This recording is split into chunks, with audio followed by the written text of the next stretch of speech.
ચાલો બધાને જય સ્વામિનારાયણ. ચાલો જાય જે ભજીયા અને લાપસીનો પ્રોગ્રામ છે. તો જો અર્જુન બનાવે છે, લોટ બાંધે છે મરચાંનો ને બટેટાની પતરીનો. તો અર્જુન બનાવે છે ને આપણે ખાશું. વાહ, સરસ. કોક તૈયાર આમ બનાવતું હોય તો ખાવાની મજા આવે. પાડીને કોક આમ ગરમા ગરમ દેતું હોય ને તો. અને અહીંયા જો આપણે લાપસી બનાવીએ છીએ, ફાડા લાપસી. મહારાજ અને સ્વામીને જે પૂનમ છે તો લાપસી ભજીયાને જમાડી દઈ. હવે મેથીનો લોટ બંધાય છે.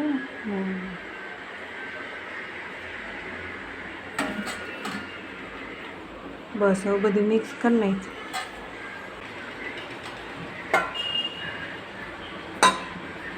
કાલે જો સોડા બેમાં નાખી દીધા છે. હવે એમાં લીંબુ ઉપર નીચવી નહીં.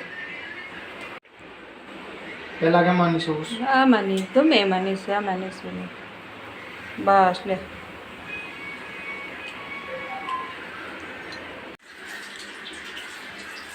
ચાલો અર્જુનભાઈ, શું કરો છો? મીંડા ભજીયા પાડવા?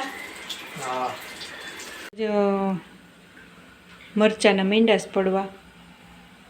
એમને લોટવાળા, પટ્ટી કડકડિયા નથી.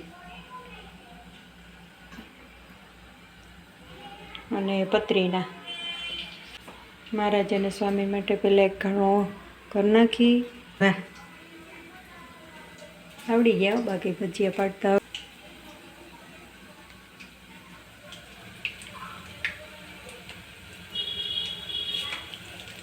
બસ લે.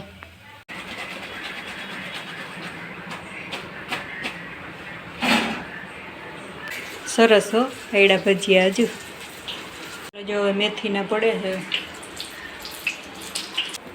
ચાલો જો મહારાજ અને સ્વામીનો થાળ તૈયાર થઈ ગયો છે. ભજીયા, ચટણી ને ફાડા લાપસી, પતરીના, મરચાંના ને મેથીના.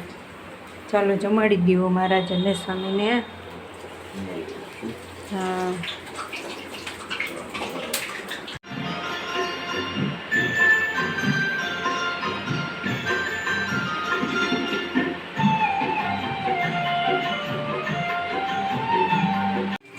વાહ, બટાકા પૂરી પણ ખુલ્લી હોય એમ. ચાલો જો જમવા બેસી ગયા છે. ચાલો બધા જમવા. ભજીયા, લાપસી, ભજીયા છે, ચટણી છે, લાપસી છે, ફાડા લાપસી અને છાશ છે, સુરતી લાપસી. અને અર્જુન પાડે છે ભજીયા અને અમે બે ગયા છીએ જમવા.